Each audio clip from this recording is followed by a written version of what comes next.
RoadCraft is finally just around the corner and hype is reaching critical levels, with some people saying it's going to cause a massive shift in the sim landscape. In the weeks leading up to the May 20 release date, the devs showcased multiplayer in a new trailer, hosted a Q&A, and published a detailed devblog explaining the tech behind the game. Not to mention releasing a video to tug on some of our heartstrings. There's a lot to cover, and it's painting a clearer picture of what this game is actually going to be like when it hits full release. Is it shaping up to be a true evolution of the construction sim genre, or are we looking at another title with great ideas but shaky execution?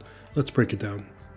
One of the trailers showcased multiplayer, and of course this was confirmed a while back, and it's coming on day one. There's of course cross-platform play between PC and consoles, drop-in and drop-out co-op with shared or guest progression, built-in voice chat, and of course, all this works seamlessly during construction. It's nice to see multiplayer being treated as a core feature and not just tacked on after the fact. Still, most of RoadCraft's depth looks like to come from its mechanics and system, so let's focus on that here. With the recent community Q&A clearing up a lot about how RoadCraft actually plays, it's not just a lay gravel and go kind of game. For starters, the devs confirmed that each machine has detailed task-specific controls, like the steamroller for example. Now includes an activate toggle so you don't accidentally compact while repositioning. Little touches like that tell me they're really focusing on precision and control, not just aesthetics. One of the more interesting clarifications involved terrain behavior. Yes, bulldozers can still push sand, and yes, you can fix mistakes, but once certain materials are placed, they're locked in. This creates a nice layer of permanence, which adds tension without needing complicated failure states. The Q&A also confirmed that both manual and automated logistics will be added. You can personally haul resources or set up delivery systems. That's a big deal. It gives players a room to scale their builds, whether they prefer hands-on management or more strategic big picture approach. And while they mentioned they planned a hard mode with things like fuel use and equipment wear, that's going to arrive post-launch. And I'm glad it's not forced into the base game, but we do need that friction to keep people interested in playing. Overall, the game structure sounds well thought out, with layered mechanics that grow in complexity, but don't seem to overwhelm you early on.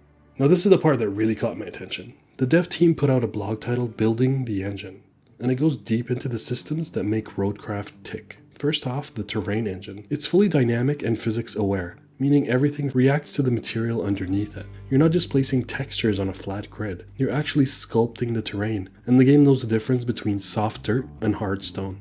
The vehicle interaction system is another big deal. Machines have real weight, friction, and momentum.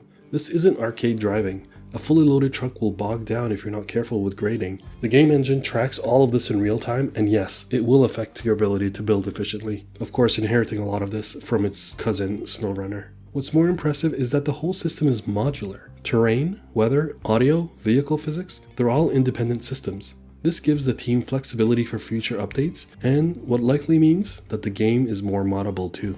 This engine wasn't built to be flashy. It was built to feel tactile, reliable, and scalable. Exactly what you'd hope from a construction sandbox. So where does this all leave us? If you strip away the trailers and buzzwords, RoadCraft is shaping up to be a true builder's game. Less about spectacle, more about systems. The vehicle control, terrain fidelity, and logistics all point to a sandbox that rewards experimentation with long-term planning. That said, I'm still very cautiously optimistic. The publisher's other recent project, Expeditions, launched with promise but lost momentum very fast. Updates were slow, player base shrank, and the early excitement fizzled out. I don't want to see RoadCraft fall into that same trap, especially since it's clearly more ambitious. If they can deliver regular updates, listen to our feedback, and keep their systems balanced post-launch, this could be a sleeper hit, especially amongst their well-established fans of SnowRunner. So that's the latest from RoadCraft's Q&A, multiplayer trailers, and devblog.